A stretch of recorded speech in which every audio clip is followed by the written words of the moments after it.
Hi, we're some of the members of ECTO Paranormal here. We have Ron to my right, Wally to my immediate left, Tim a little further down, and Alyssa at the end. And this is our very first webcast.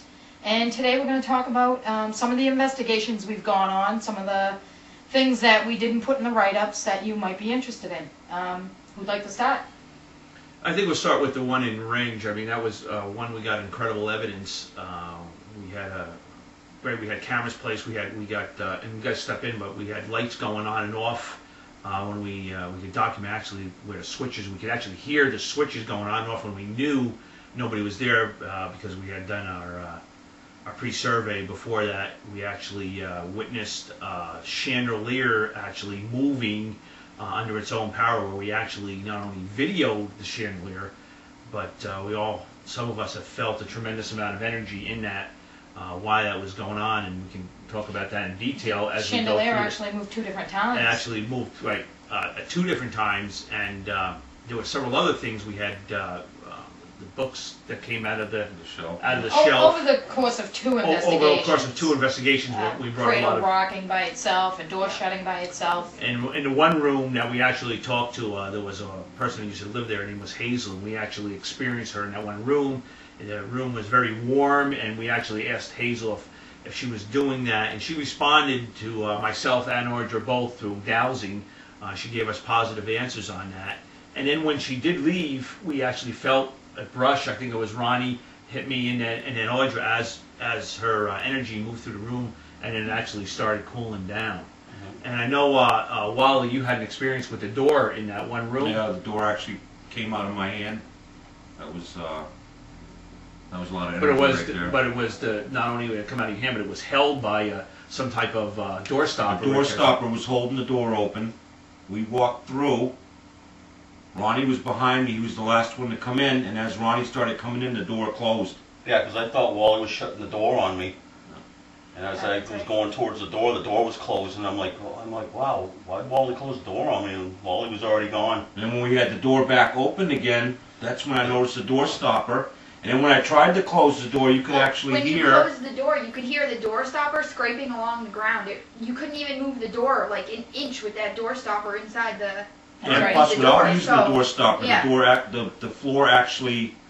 Stopped because of the scraping sound, and you couldn't hear it anywhere in the video. Yeah. So we actually tried to reproduce that finding. We couldn't do that. Same with the chandelier. We actually tried to reproduce that, and we couldn't. And those were typical things. The temperature changes in there were unbelievable. Oh, that one room upstairs, the office. Some of the stuff we didn't document was Ronnie coming down from the attic and hearing something hit the wall behind him, and there was a pine cone on the floor.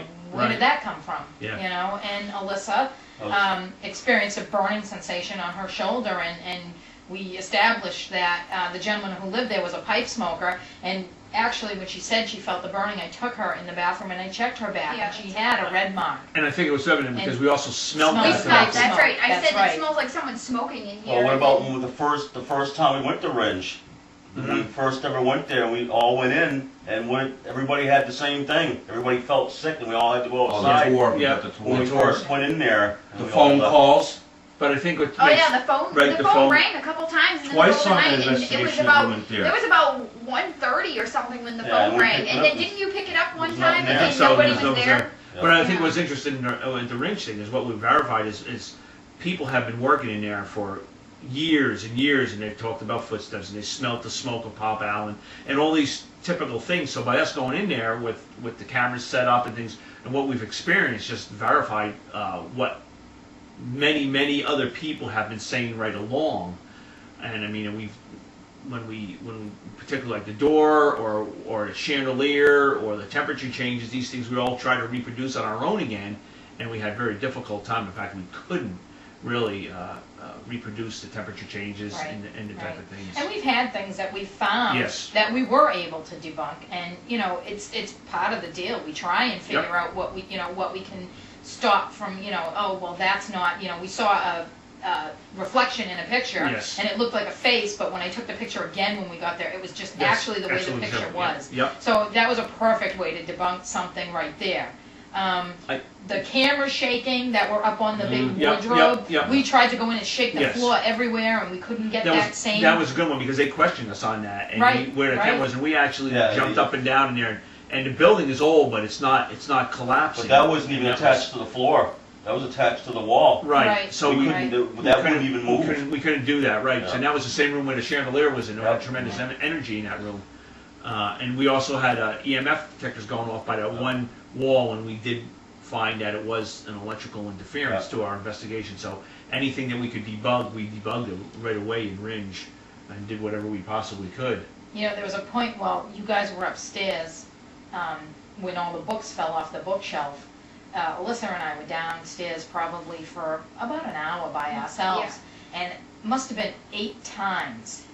The front door, The latch. It kept sounded moving.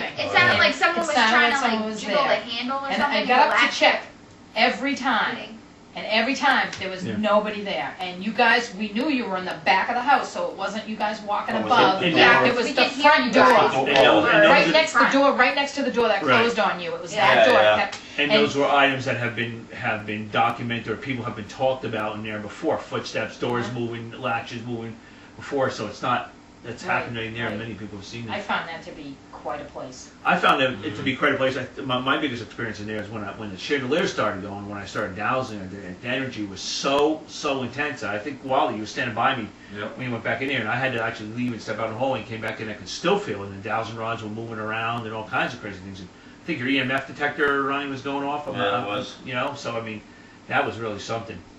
And the Yeah. room was so warm, and we knew there was a presence there when we actually talked to Hazel. And yeah, so we're in here, and when she moved, and the temperature.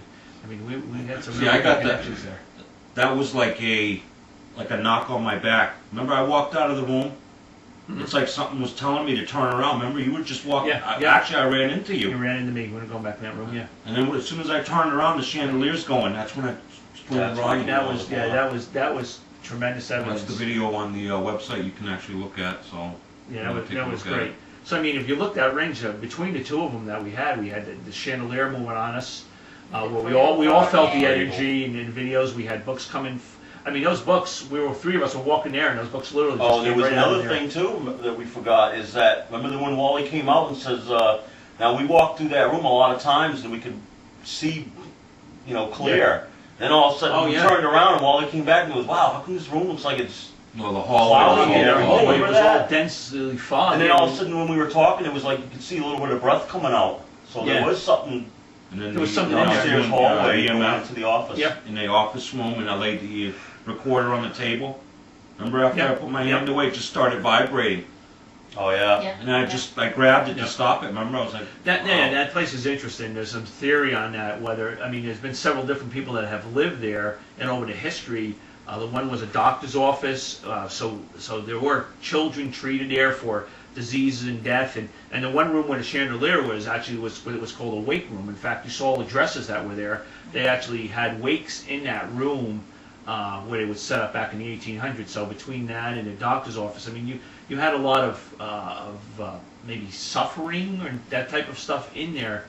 Plus all the articles. That Plus show the articles, that there's the from- theory about from antiques. people who Yeah, passed and- there's soldiers' uniforms. There's weapons that were used in war that were actually used in war. There's different toys and things like that could be holding some kind of energy from their occupants or the people that have near and dear to them. Well, you know what I find amazing about Ringe? Ringe was all stuff that happened. We had the experience while we were there. Right. You knew stuff was going on. The Goffstown Historical Society, I felt nothing that whole time Right. until we went back and looked over our evidence.